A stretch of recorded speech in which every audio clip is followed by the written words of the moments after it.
This is Heartrepreneur Radio, maximizing your personal and business results by leading with your heart. With your host, Terri Levine.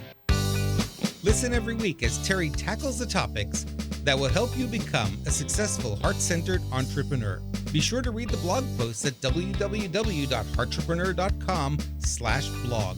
Come back often and add this show to your favorite RSS feed or subscribe in iTunes. You can also follow Terri on Twitter at MentorTerri and on Facebook.com/Heartrepreneur Terri Levine. And now here's Terri. Hello, Heartrepreneurs, and welcome. So glad that you have tuned in again for another episode here at Heartrepreneur Radio, Heartrepreneur TV. And, every single time we are together, we are talking about something that is going to create more success in your business. So it's really important that you be open-minded, ready to receive, because as soon as the student is ready, the teacher appears, right? And today I have someone that I'm really excited to have with me. His name is Dov Baron. He's called the Dragonist. And he's going to guide us on how to recognize and how to nurture dragons. Dragons are the top hidden talent in our organizations. Dov says that a dragon leader is not a position. It's someone who is always pushing to improve and who really wants to reach their true potential. I've known Dov for a while, and I have to tell you, when I first was attracted to him, what attracted me is he just puts it right out there. There's no BS. He's right there, and he is definitely one of the leading authorities on leadership. So Dov, welcome here to Heartrepreneur Radio and TV. Thank you, Terri. It's a pleasure and honor to be here. I'm excited. I'm excited too. So first, let's begin with, I knew you a while back when you were doing other things. And how did you dance into, I'm going to do leadership and really settle there? What resonated most for you there? Well, as you know, Terri, because you came out to us, we used to have a public seminar company, which I had a multiple of events that were all my own IP. But one of the things that really stood out when I was sitting with a mentor of mine who said, who are your best clients? Who do you really enjoy working with? And I said, it's interesting because a lot of the people that come in that really love working with are leaders. They said, well, okay, describe leaders. And then I broke that down. And it of course, there were a lot of C-suite type leaders, but it was leaders like yourself who are entrepreneurial leaders, who are sometimes thought leaders, but they're leaders. They're doing something at the edge of what other people are doing. Sometimes they're in If you have any challenges in your business and you want some business advice and help, we're here to do a customized blueprint to help you overcome your biggest business challenge. Send an email right now to Terri, Terri, at Terri Levine, Levine, and we will tell you how to get your customized business blueprint. We are truly here to help you. Entrepreneurial positions, but these are people who want to make a difference. They're challenged to make a difference, and they actually could lie on their laurels, but they don't. And that's for me is so attractive. Beautiful. Thank you. I think that what you're doing is really needed because I meet entrepreneurs every single day, and mostly what they're finding are people helping them with sales and marketing and systems and operations, and not really in how do I grow the talent within my organization? How do I work with my team? And there's not a lot of loyalty from their team members. So can we address loyalty? I think loyalty is an issue. It's actually a crisis at the present time. So when we think about this as we record today, millennials are 40 years old. We think about millennials as being kids, but they're already in leadership positions. Many of them are very entrepreneurial. And millennials have a whole different set of values, and they're not willing to put up with a lot of their crap that previous generations did. So they say no. They want to do their own thing. And the great thing about millennials is they're entrepreneurial. And so with $20 in a URL, they can start a new business. So you better learn how to keep them loyal. And you can't keep them loyal unless you nurture their own dragon fire and you show up as a dragon in your own business. I love that. Yeah, I have been very I don't know if it's a blend of fortune and having some skill.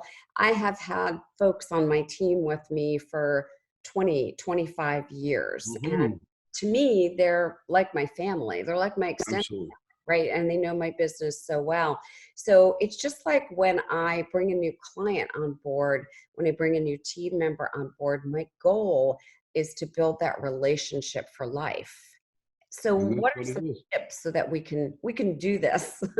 But you just said it, that's the key, right? It's relationships. So let's just go into a little bit of that because I think it's going to help people. So let's understand. I want you to think for a moment. I want you to imagine on one side of you over here, you have somebody who you've known for a period of time who is a good acquaintance. You've known them, they're on the periphery there. And on this side, somebody you've known about the same amount of time, maybe even a little bit less, who is a really dear, loyal, trusted friend. So what's the difference between those two people? It's not time. We just said that. You've known them about the same amount of time. We like to think that friendships are built over time. That's the general answer, but it's not true. So what is the distinction? And the answer is, wait for it, reciprocal vulnerability. What builds friendships is reciprocal vulnerability. Now, what is a friendship if it's not loyalty? So one of the things that we have to do as leaders, as entrepreneurs, is we have to show up with reciprocal vulnerability. Now, this word vulnerability is used around a lot. Very grateful to people like Brene Brown. We've been talking about this for a very, very long time, long before that became a cool thing to do. But when we think about vulnerability, a lot of people think about weakness. No. If you actually look the word up and really do the research on the word, it means to weaken, is to compromise. To compromise is to weaken, but vulnerability is not. Vulnerability is to tear open and reveal.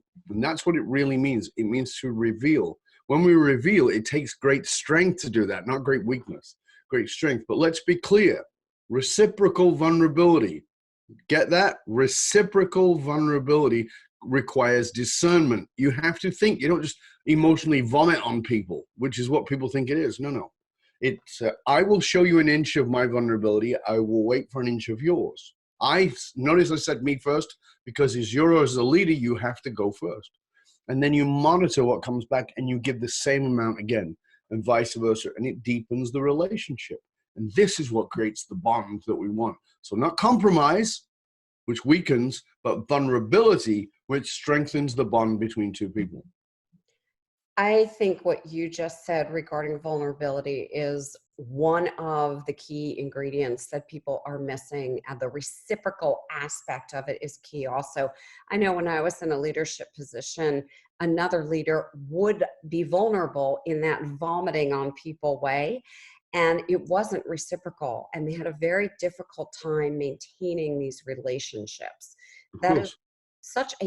such a phenomenal tip. I really am urging the audience to breathe that in and take that in, because if you want to have a high performing company, and really what else would you want to have? It doesn't make sense to have anything else. You need to really take this in. You need to understand how to be the right kind of a leader. If you have constant turnover in your talent, you're training new people regularly, you're spending a lot of money, you're recruiting people, and it's a lot of time, energy, and effort. So, It's Dov, costing you between 1.2 and 2 times the annual salary of every individual that you hire. So if you don't keep that person, so here's the thing. When I started in the workforce, people asked, what do you want to do? It was a 40-year question. Now, a career for a millennial, career, not a job, a career is 4 years, career, not job, career. A job is about a year. If you lose, and if you're paying 1.5 to 2 times the annual salary, that means you're losing money on every new person you take in. So you have to keep them for at least 1.5 to 2 years. The people we work with are staying around 6 to 7 years. That's almost a double career. You've got to understand that loyalty is so expensive if you don't take care of it. So you're absolutely right, Terry. This is vitally important. This is not woo-woo. This is not pie in the sky. This is bottom line. yeah, and bottom line that truly affects your bottom line is whether or not you're profitable. What Exactly. about in terms of people's morale? What are some key pointers to be a great leader and have people have high morale in your teams? Great question. So here's the thing. When we think about morale, In the past, we thought about rah-rah. We got to bring everybody around and we got to motivate them and we got to rah-rah them. And that lasts about as long as a suntan, if you're lucky, a day or two, and then it's gone. So here's the thing. Human beings, not the people who work for you, human beings, all human beings are meaning-driven beings. We are always looking for meaning. And most people don't know the meaning of their own life. They've not actually been on that quest, no matter what age they are. They may have a sense of it, and they may call it things like family, but the true meaning of their life is what I call their dragon fire.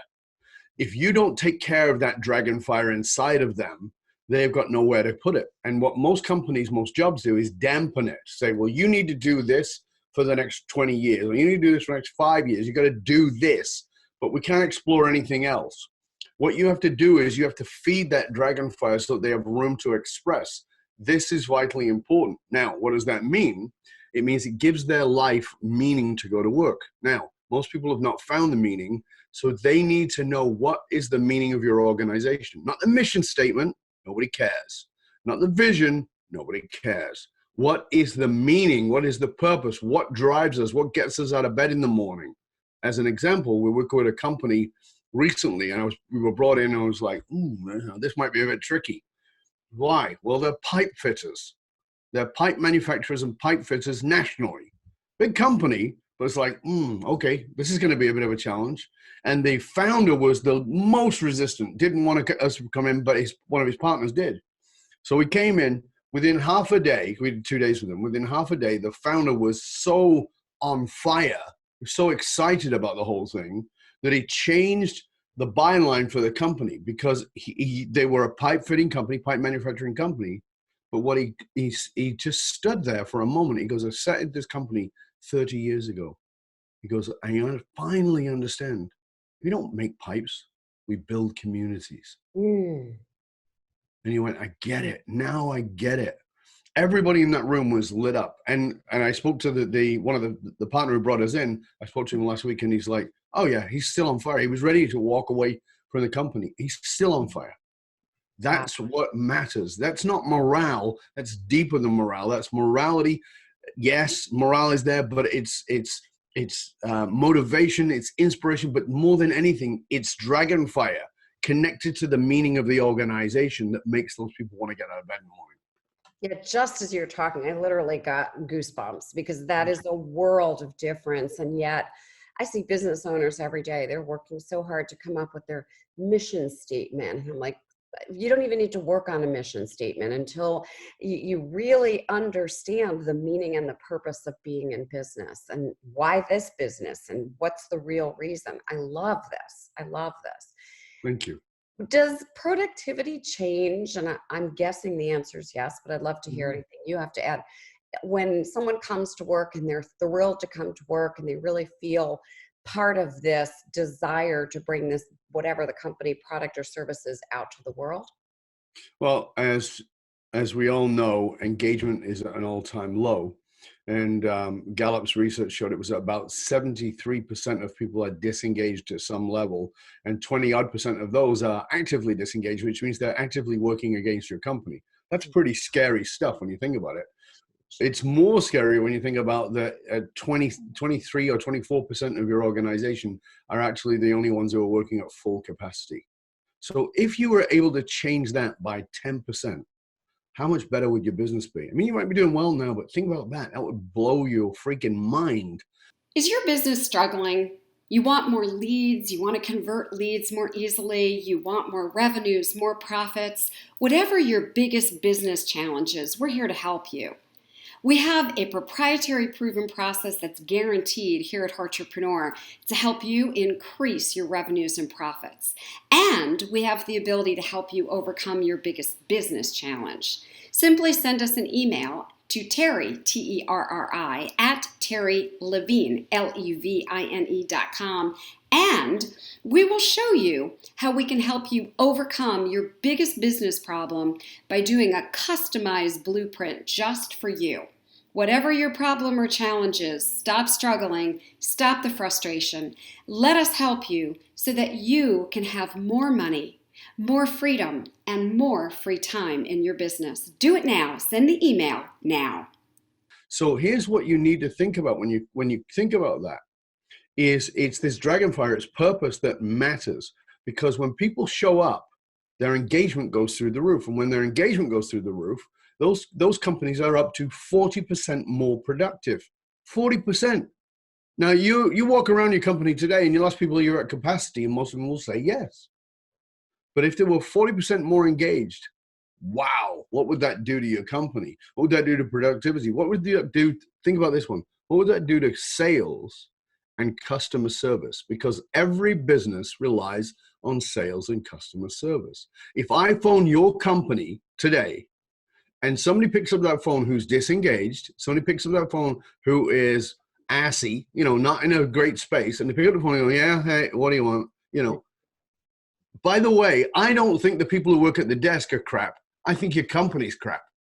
You got to understand that your frontline people are the most important people because they represent you. They are the banner on the organization. And if you've not got those people engaged, if you've not got those people on fire, if you've not got them connected to their own dragonfire and the dragonfire of the organization, you're on a losing bet. Wow, that was really good. Breathe that in. Breathe that in. That was really good information. What kind of companies do you typically work with, Dov? It's a great question because I get asked this question all the time. And the answer is, I don't know, because it's so wide variety. So we've had people in the health technology industry, software, but it's health related. We have people in construction, like I said, pipe fitting, building massive building complexes, but at the same time, financial industry, and a lot of people in the entrepreneurial business. So we're working right now with a company who has several online platforms that they run, another one that runs the largest digital magazine platform in the world. So there are companies that are doing well with a few employees, meaning 6, 7 employees, and other companies that we're working with who have literally in the thousands of people. So it tends to range. The bottom line is you've got to recognize, if we're really honest, what is our level of engagement? If we're really honest, what is the challenges, or if we don't have them, that's great, but with loyalty, what are those kinds of things? And where are we with innovation? Because here's something I want you to get. And this is, whether you ever reach out to me or not, I want you to write this down and get this in your head. The worst advice you ever got, and I know because I used to give it, the worst advice you ever got was to surround yourself with like-minded people. Terrible, terrible, terrible advice. It's the advice that's causing so many problems in the world today. Well, we're good, you're bad. No. What you need to do is surround yourself with people who don't think like you. In fact, people who maybe even disagree with you. Because what we need today, more than ever, in politics, in leadership, in business, in entrepreneurship, doesn't matter what it is cognitive agility. We need the ability to be agile in the way we think, which because we're dealing with people who don't think the same way as us. And when you can open your mind to that, the opportunities are vast. That is key. Surround yourself with people who don't agree with you. Abraham Lincoln is an American president that almost everybody references at some point in time. Abraham Lincoln literally picked a cabinet that disagreed with him. Do the research, look it up. He picked people from the opposite side of the aisle. He picked his cabinet so he could surround himself with people who thought differently so that he could be more agile. If you're a leader in any form, and you are, because if you have children, you're a leader. If you have friends, you're a leader. Whatever it is, you need to surround yourself with people who don't always agree with you. Not people who are going to dump on your ideas, but people who don't necessarily agree with you, are going to challenge you.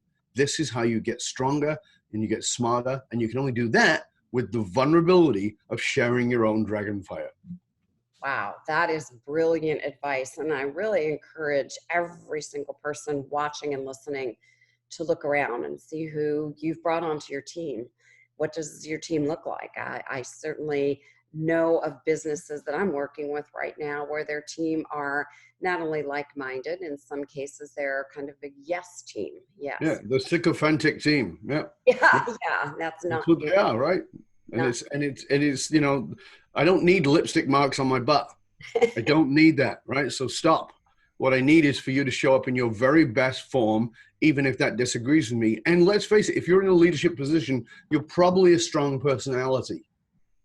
And that's why it takes vulnerability. You have to give that permission, because you can stand there all day and say, well, you don't have to agree with me and tell me what you really think. But if they're afraid of you, they're not going to do that. And the only way to remove that guard is by being vulnerable.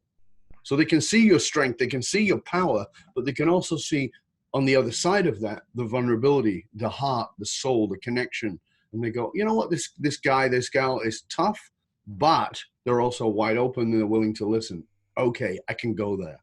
Yeah, I love how the vulnerability ties back in. I love that. I'm curious, where do people find out more, or how do they connect and learn from you?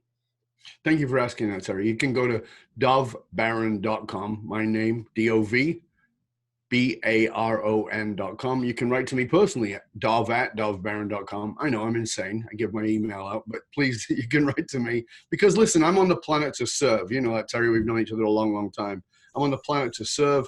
That's what I'm here to do. And if there's a way for me to serve you or help you or assist you in some way, which may not even have anything directly to do with me, reach out. Let's talk. Let's see if there's a way I can help you. Great. And you've written a couple of books, yes?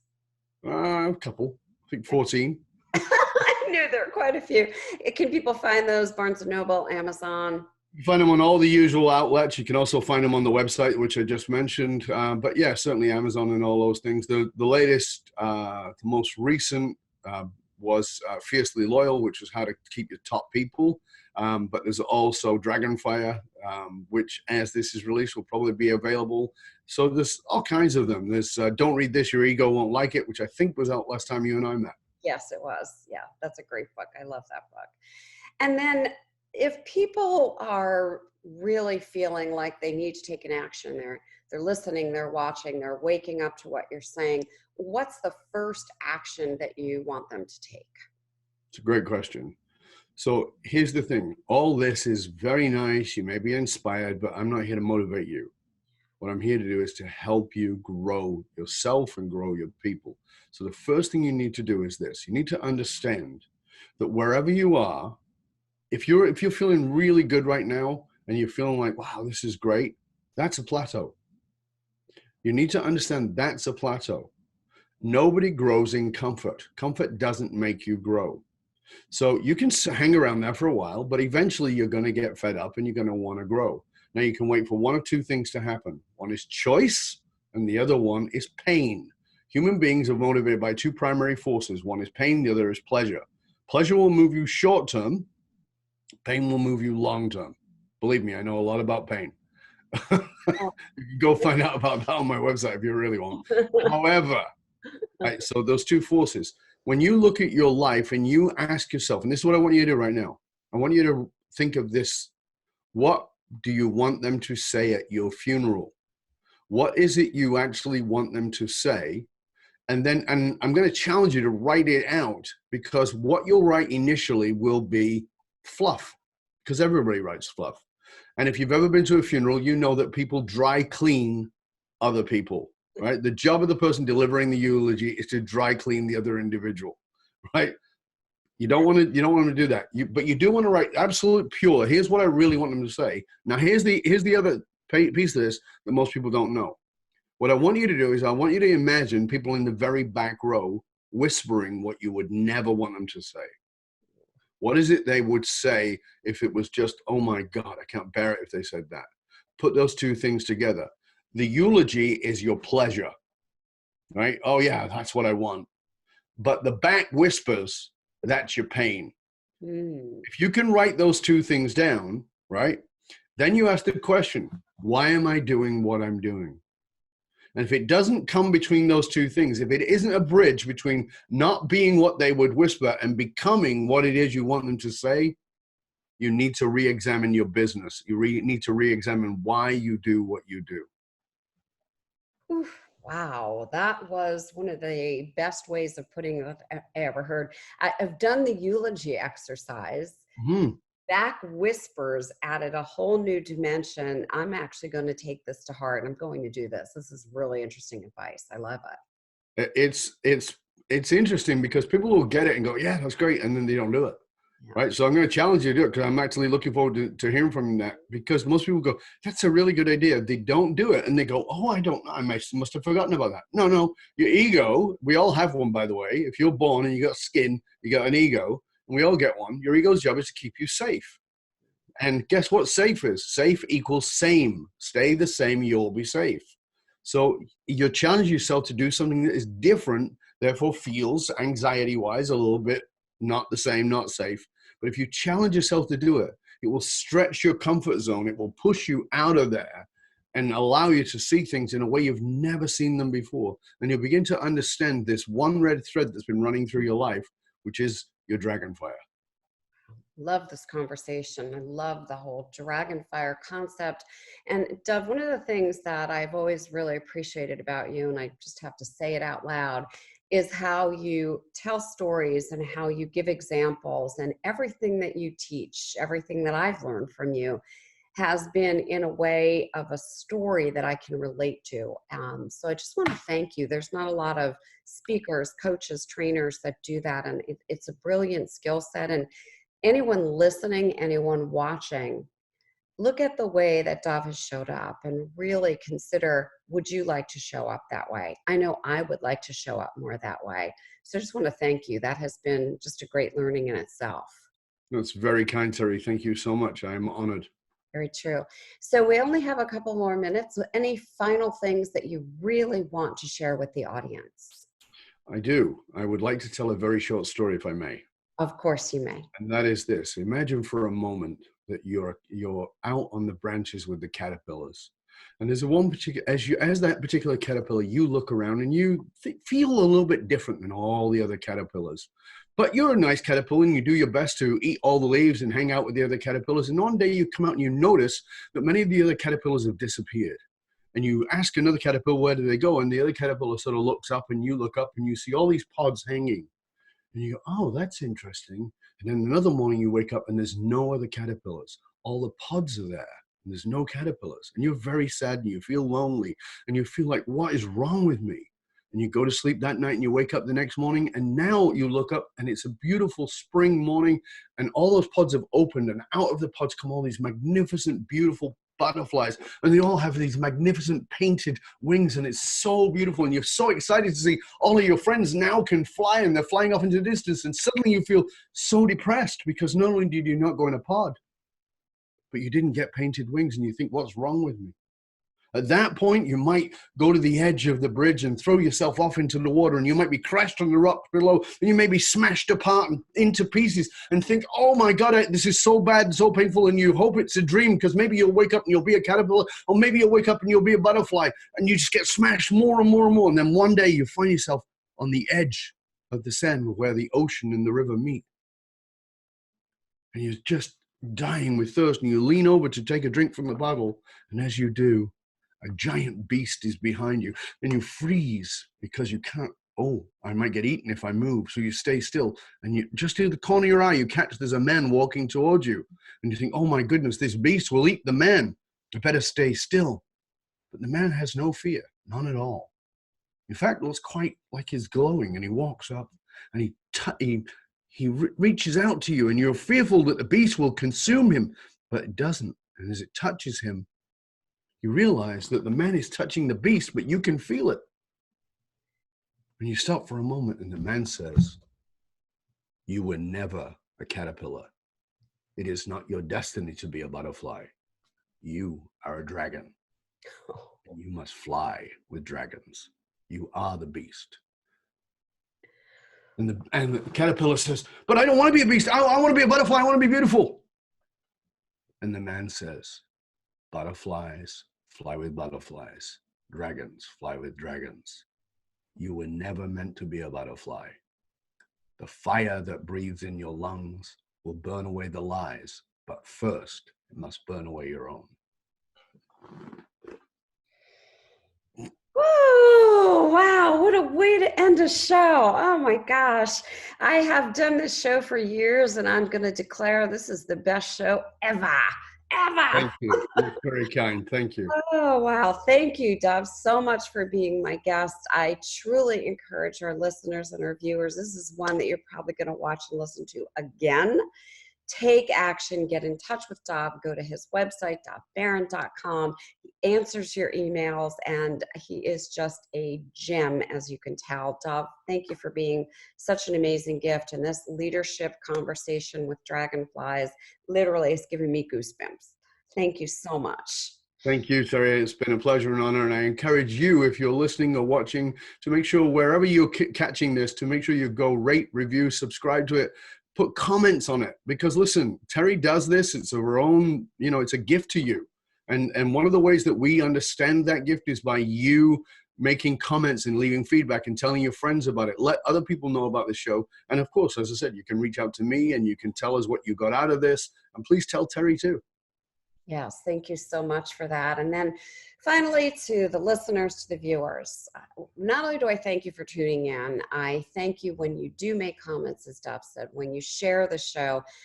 I care, you matter. I want to know what value you're getting. I also want to know what else you need so that I can bring on more people just like Dov who can help you and can make a difference for you and your business. So thank you for tuning in today at Heartrepreneur Radio. I said earlier, and I'll say it again, this particular episode, you will go back to, you will listen to it and watch it again. This is a gem. Thanks for tuning in. Bye now. You've been listening to Heartrepreneur Radio, maximizing your personal and business results by leading with your heart with your host, Terri Levine. This show is produced every week for your enjoyment and education. To make sure you never miss a single show, add us to your favorite RSS feed or subscribe in iTunes. You can also read Terri's latest blog posts at www.heartrepreneur.com/blog or follow Terri on Twitter at MentorTerri and on Facebook.com/Heartrepreneur Terri Levine. Your questions and comments are always welcome and appreciated. Send them to Terri on either Facebook or Twitter. Thank you for listening.